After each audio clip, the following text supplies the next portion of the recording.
أنا أطلق عليه الموسوعة الرياضية التاريخية اللي راح يفوز على جوجل نفسها واكتشاف البطولة. هذا الحصان الأسود حق البطولة اللي هو أخوي من اليمن أحمد اليافعي. ونعم.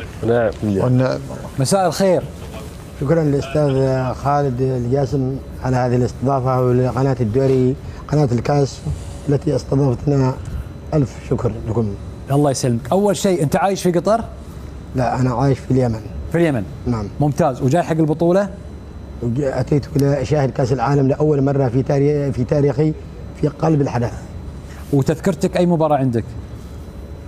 تذكرها مباراة الكاميرون وصربيا تاريخ 28 الساعة 1 بعد الظهر. إن شاء الله. في أي ملعب راح تكون؟ في ملعب الجنوب. ملعب الجنوب؟ نعم. ممتاز ممتاز. صار لك كم يوم في الدوحة؟ صار لي حوالي 4 أيام. اليوم هذا اليوم الرابع. اليوم الرابع، 4 أيام أو 3 أيام ونص. أنت تدري أنك لك شعبية كبيرة الحين في قطر وفي سوق واقف تحديدا ولا ما تدري؟ هذا بفضل قناة الكاس التاريخي الرائعة. زين. بفضل الإعلامي الكبير الأسطورة خالد الجاسم. الله يطول لي في عمرك. فضل الله سبحانه وتعالى ومحبة الناس لك. الناس قاعد يتكلمون فيك اليوم.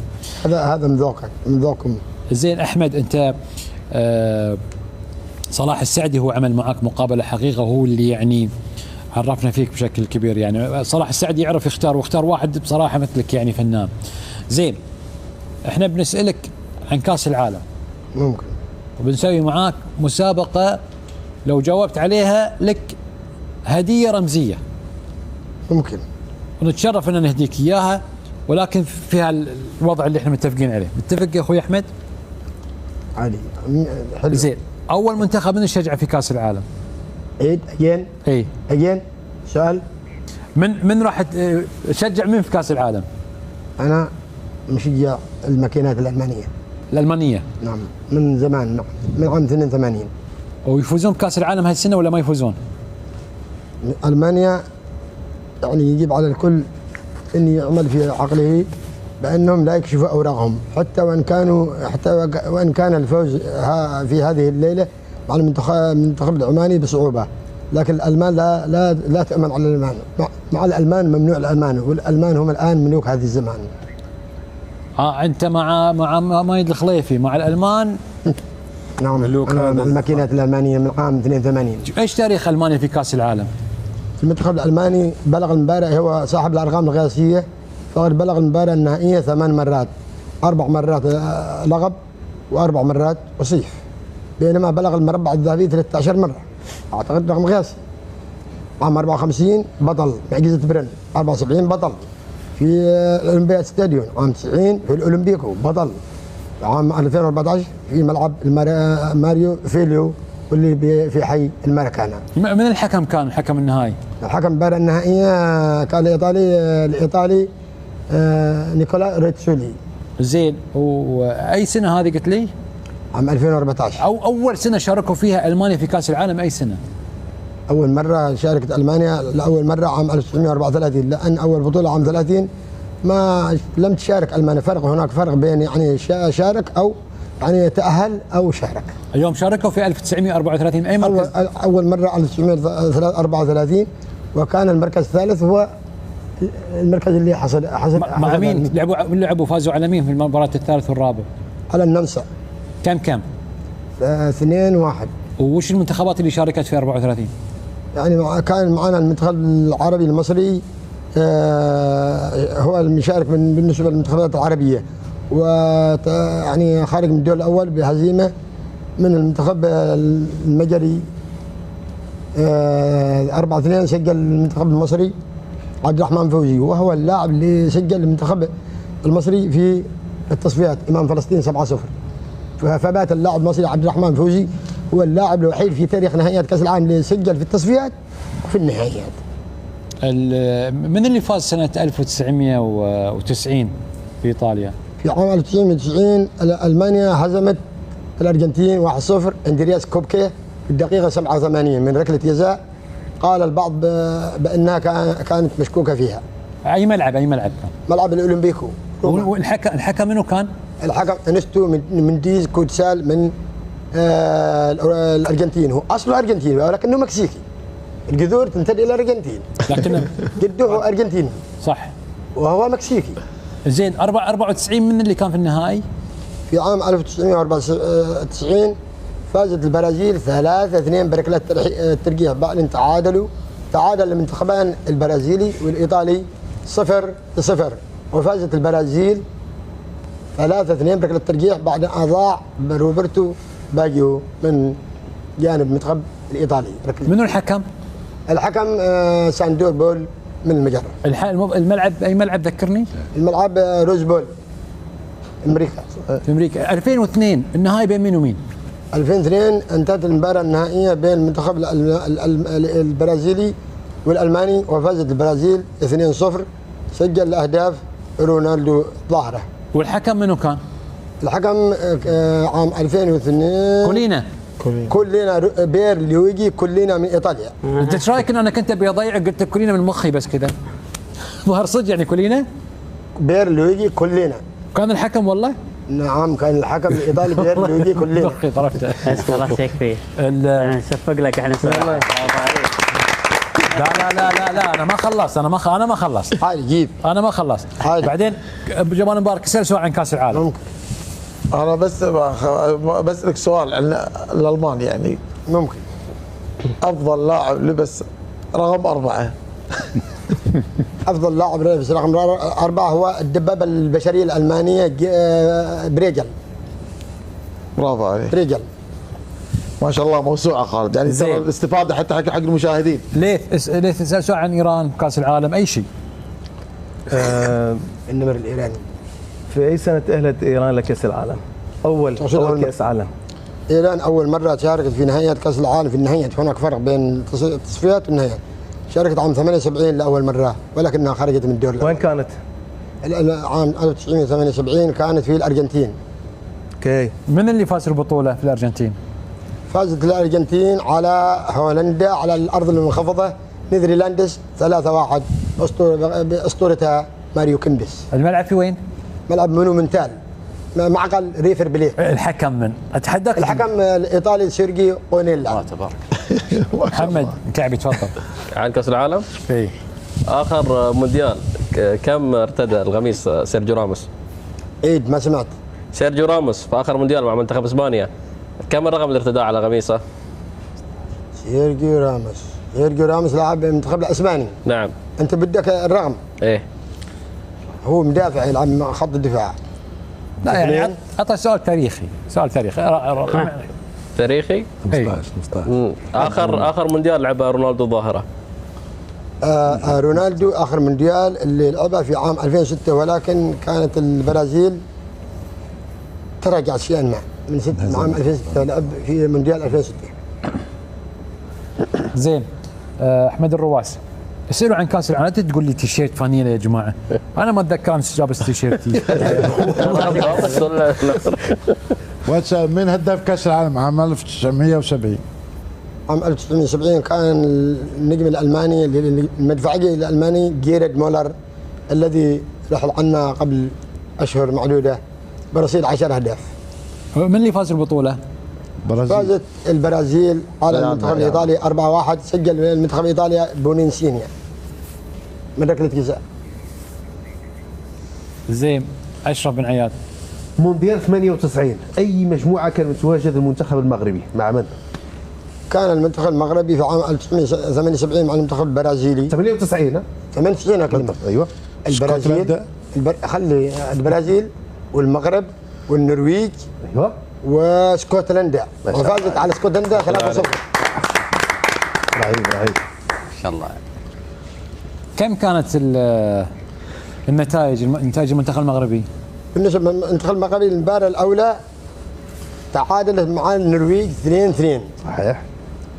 والمباراه الثانيه انهزمت من السيليساو النجوم طيور الكناري 3-0. اما المباراه الاخيره فازت 3-0 على اسكتلندا. طيب انا عندي سؤال حقيقه. لا بالدور يونس، بس انا على اساس الجائزه. يونس يعرف كل شيء يعني الرجال. اسال عن العراق. كانك مدخلنا بمدرسه اختبارات. ب 86 مجموعة العراق منو كانت بال 86؟ 86 الأورجواي العراق الأورجواي العراق شارب بيذكرني الأورجواي العراق أعتقد بولندا الذاكرة خانتني شيئا ما بالمنتخب الرابع هم تعادلوا امبارح ومباراتين خسروا وسجل أحمد راضي المكسيك المكسيك 86 المكسيك ها والأورجواي والعراق تمام هيك تمام لا بلجيكا. هات السؤال الثاني. السؤال الثاني منو اللي سجل للعراق بذيك البطولة ب 86؟ هو النجم أحمد راضي هو من سجل المنتخب العراقي. صحيح. الله يرحمه غفلوس كنا الله يرحمه هو اللي راح مرض كورونا هو وناظم شاكر رحمة الله ترشاه. الله يرحمه. أي سؤال كمل. عن الجزائر. الجزائر كأس العالم الأخيرة الجزائر أهلت الدور الثمن النهائي. صوت الجزائر أهلت الدور الثمن النهائي. فازت على كوريا كم؟ ما سمعت. ما سمع الجزائر كم فازوا على كوريا في آخر مونديال؟ 4-2. من سجل؟ سجل سلام سليماني وسفيان فغولي. ما شاء الله. وسلام سليماني سفيان فغولي. الله يرحمه. 4 كل لاعب سجل هدف. سلام سليماني سفيان فغولي جابوا سجلوا هدف. باقي 2 اريد ان اذكرهم. فيروز جابوا ابراهيم. جابوا ابراهيم. عبد المنعم جابوا وابراهيم. وياسين ابراهيم. ياسين ابراهيم. اسامه عليها ضغط من امس، عليها ضغط قوي. انت تحب الضغط، رسائل واتصالات يعني قاعد تلعب ضد السيتي قاعد تلعب. بعثني الرسائل والاتصالات مكثفه. انت في المجلس ها؟ حياك الله. اتصالات منين؟ صديقي من سجل اهداف المنتخب المغربي ضد البرتغال في 86؟ شنو قال؟ من سجل اهداف المغرب ضد البرتغال؟ 86. كريمو. نعم. كريمو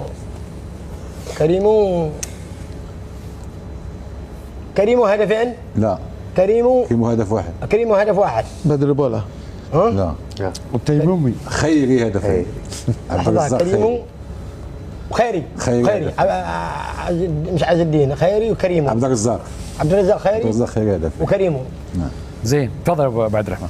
انا اول شيء سعيد اني تصورت معك اليوم، بس السؤال عن مارادونا. كم بطولة كأس العالم شارك وكم هدف سجل؟ مارادونا شارك مونديال 82 86 90 94. كم هدف؟ سجل مارادونا عام 1986 5 أهداف. 86 آخر هدف مش هو سجله، صنع البورشيجا خورخي بورشيجا ضد ألمانيا الغربية. يعني عليك ما شاء الله. يعني عندما كانت تعادل ألمانيا الغربية والأرجنتين 2-2 فصنع الهدف الثالث خورخي بورشيجا فذبحوا هي الألمان. زين هاي عندك هواية لو يعني هي معلومات عامة عندك؟ أنا الحمد لله مش في الرياضة وبس، ولكنني أحفظ عواصم العالم عن بكرة أبيها والمخترعين والمكتشفين والفلاسفة والمحيطات والبحار. زين سؤال ما زال تعرف هاي بس يونس بعد شوي يومين سؤالك. شو يسأل أبو محمد؟ والله صراحة أنت مبدع يعني أنت جوجل. حياك الله. هذا فضل هذه القناة التاريخية. زين 1930 أول بطولة كأس عالم صحيح؟ يس نعم. 1942 و1946 من خذ بطولة كأس العالم؟ لم تقام بطولة 42 46 بسبب الحرب العالمية الثانية. أشكرك. يلا سأل سؤالك. زين سؤال ما زال عندك هاي الأرقام، منو أسس قناة الكاس؟ عيد. من؟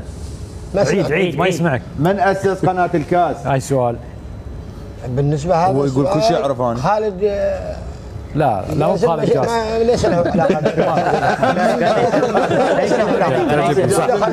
خالد جاسم جبناه من بكرة. من اللي اخترع المكيف؟ ايوه. من اللي اخترع المكيف؟ المكيف في معلومات احيانا يا استاذ خالد جمال مبارك. من كثر الضغط انا قلت لكم. زين عندك التلفزيون داونلود. من اللي صنع التلفزيون؟ زين تلفزيون علي ضغط نفسي. خالد هو يقول لك عواصم زين ومحيطات. سؤال حط المحيطات زين اوكي اول خالد العواصم كلها يعرفها مو؟ ايه عاصمة اليمن اسمع انت اسمع. هذه صنعاء. يونس محمود دولة قوية. والله هي اسئله تسالها والله مرات واحد ما كل ريال يمني اعرف يمني غير اليمن. زين سؤال والله ونعم في اليمن واهل اليمن على عيني وعلى راسي. حياك الله. اي والله. هذا من ذوقك.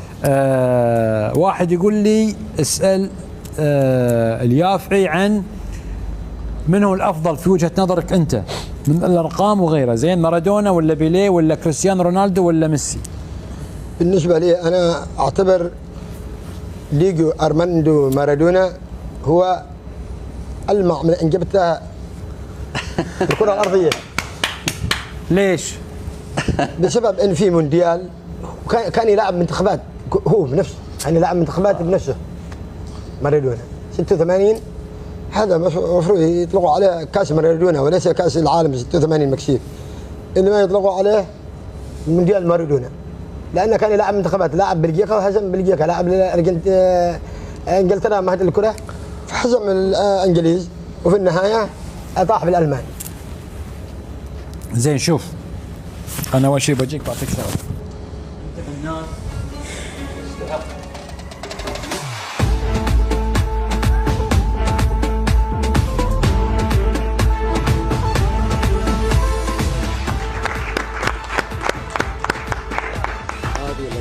قال ياسم يا سلام عليك. هذه كاس العالم اسمها الرحله عرفها؟ اي نعم. كم كوره في كاس العالم؟ يعني كورها كيف ما افتهم لي. هذه الكره هذه اسمها الرحله صح؟ ايوه. الكره اللي قبل تعرف اساميها؟ مش كلهم. وش تعرف؟ في عام 2000 يعني في ايوه كل هذه اسمها الرحله. اي هذه ايوه هذه المونديال لكن ايوه ها توقيع حقك ضروري. انا وش سالت؟ قال جاسم ما يقاليش. لا ضروري. شنو انت المع من جبتهم الجانب الاعلامي العربي. اي براعي المجلس. ايه راعي المجلس اللي يسلم. هذا بفضلك انت. وقعوا له من مارادونا اسمه ميسي. وهذه الكره بيلعبون فيها الابطال في كاس العالم نفسه. صفقوا يا جماعه. اشترك معنا ها؟ معكم. ولا تروح سوق واقف؟ حتى الصباح اروح قليل وارجع. اوكي ما عندك مشكله. هذا ما يقدر يمشي بسوق واقف. هذا من ذوقك. تعرف يونس محمود؟ يونس محمود هو من صنع امجاد العراق في كرة القدم. لولا يونس محمود لما اتت كاس اسيا 2007. فهو كان يعني السفاح. استانست؟ كيف؟ استانست. ترى تو ينتبه لك. على راس انت واليمن واهل اليمن. الله يحفظك. هو من صنع امجاد العراق في كرة القدم. هذا يعرفها الغاسي والداني. السفاح. السفاح هذا الجزار اللي لا يرحم الحراس. زين منتخب قطر في سنة 2019 فاز بكأس آسيا. فاز على مين ومين ومين ومين؟ هزم الكمبيوتر الياباني او محاربي الساموراي 3-1. صح. 3-2 عفوا. زين. في ملعب. ملعب الامارات الامارات العربية المتحدة. صح. زايد بن سلطان. نعم. وين رحت في قطر؟ وين تمشيت؟ سوق واقف. زين. الدوحة. الوكرة. وعدنا اتيت قريب حوالي 3 ايام. الله يعطيك الصحة والعافية. مريت على عبد الله الشيباني؟ اسمع له. عبد الله الشيباني مريت عليه؟ هذا يمني مننا. تعرف أحمد الرواس؟ هذا ألمع من جبتهم عمان في الجانب الإعلامي. الله يعرفها يعني القريب قبل البعيد. استاذ اشرف. تعرف يونس؟ تعرف مايد الخليفي؟ هذا اسطوره يعني لن تتكرر في المجال الاعلامي القطري. اشكرك والله يا اخي. اسطوره عالميه. زين. جايبين يمدح بينا. تعرف اشرف بن عياد؟ اسطوره من اساطير المغرب. الله من الجانب الاعلامي. المجال الاعلامي. الله يحفظك. زين، تعرف جمال مبارك؟ الله يحفظك. ملك التغطية في المنتخب الكويتي. حبيبي. يا سلام. صح. خط دفاع. صح. ايوه. بلال الجزيري اعرفه. بلال جزيري من المع من جبتهم للملاعب الجزائريه كرة القدم. هيك صحيح؟ محمد سويلم قليل عليه، ولكنه نجم من نجوم في المجال الرياضي. زين، ايش هذا توقعاتك؟ مصور معك اليوم. سعودي، اي سعودي اكيد. اسطوره اعلاميه رياضيه كبيره. زين، توقعاتك للسعوديه في كاس العالم؟ السعوديه انا هي المباراه الاولى التي ستلعبها امام الارجنتين او الارجنتين، وتعني في لغتنا العربيه الارجنتين البلاد الفضيه، يعني ما داعي يبقى لها وقت كثير علشان اشرح لكم لماذا سميت الارجنتين ومن الذي اطلق عليها الارجنتين. لا انا بعرف الحين. ايش تتوقع؟ من اللي سماها الارجنتين؟ اطلقوا عليها الاسبان لانهم عندما دخلوا الارجنتين كانوا يشاهدوا الشعب اللي هم في الارجنتين يلبسون ملابس فضيه، والارجنتين معناتها اصحاب الملابس الفضيه. حلو والله. زين، كم ملعب في ملاعب كاس العالم في قطر؟ 8 ملاعب هي التي ستستضيف نهائيات كاس العالم. اللي هي ملعب راس عبود اللي هو 974، وملعب الوسيل والثمامه استاد البيت و استاد خليفه والمهم 8 ملاعب. انت مباراتك في وين؟ في المدينة التعليمية والرياض. انا المباراه اللي سادخلها هي في ملعب الجنوب. ملعب الجنوب، استاد الجنوب. ايوه. وعندك استاد المدينه التعليميه، استاد المدينه التعليميه واستاد احمد بن علي في الريان. ايوه. زين، وين ختام كاس العالم؟ ختام في وين؟ ملعب الوسيل. كم متفرج؟ 80,000 متفرج. تسابيع هيك. زين، والافتتاح في وين؟ ملعب البيت. كم عدد الجماهير؟ حوالي 60,000. صحيح. ما شاء الله. قطر ومين في الافتتاح؟ قطر والاكوادور. من يفوز؟ قطر. ان شاء الله قول ان شاء الله. ستفوز قطر، ستفوز ان شاء الله. لا قول ان شاء الله. ان شاء الله. زين. ان شاء الله. وقطر والسنغال؟ هذه انا اتوقع تعادل. قطر وهولندا؟ تعادل. عذرونا، قول لنا وعذرونا. 5 نقاط. ساعدك بعد عذرونا. صح. عندنا قطر انا اتفائل فيها ان شاء الله. باذن الله ستشاهدون، ستعمل مفاجاه قطر. حضرت كاس عالم؟ اول مره تحضر كاس عالم؟ اول مره اللي يدخل اول مره يعلو كعبه ان شاء الله. كما عملت فعلت السعوديه في 96 94 94 علو كعبها. صح. توقعاتك لمنتخب تونس؟ منتخب تونسي مع لديهم لاعبين وان شاء الله سيتجاوز الدور الاول. والمغرب؟ المغرب عندهم منتخب من العيار الصغير، باذن الله سيتجاوز الدور الاول ان شاء الله. ولو انها يعني مستوى يعني المنتخبات العربيه الجانب البدني، اللياقه البدنيه هي من تخونهم. تحمل. اللياقه البدنيه هي من تخون المنتخبات العربيه، وهذه اللي تخوفني فيها. الله المستعان. انت ان شاء الله سيعملوا شيء ان شاء الله. انت الان مرخوص، تبي تروح سوق واقف، تبي تقعد معانا، انت حر خلاص، كيفك الان. ها خلاص كيفك. شكرا. خلاص. انت مرخوص، كيفك انت على كيفك. خلاص يكفي. انت بتروح سوق واقف؟ ها بروح سوق واقف اي وقت تريدوني. بالاعلام ينتظرونك. بالاعلام تنظرونا. اشكرك. يكفي يا استاذ خالد. نتشرف فيك، نتشرف. خلاص ارحل. الله يحفظك. شكرا جزيلا دعاء الله. شكرا جزيلا لقناه الكاس التي استضافتني في هذه الليله طيبه بقياده المع اساطيرها الاستاذ خالد ياسر. واحد يقول لي شكراً. تشبه انت اللاعب جوكوفيتش، لاعب التنس تشبهه، يعني بطل العالم جوكوفيتش. انت تشبهه يقول لي واحد.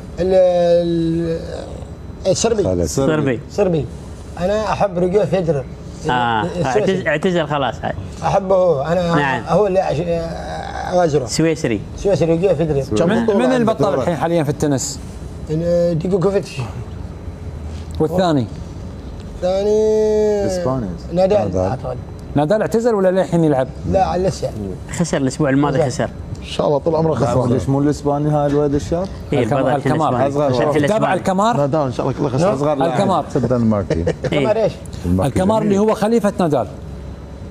لاعب جديد تصدر جديد عاد جديد. هذا القوي هذا خلاص هذا المستقبل الحين هو. ايوه الان هو اللي اعتقد الرقم القياسي هو نعم. ايوه. يعطيك العافية يا أحمد وبارك الله فيك. خلاص يا حبيبي خلاص. والله شكرا جزيلا. شكرا لك. العافية.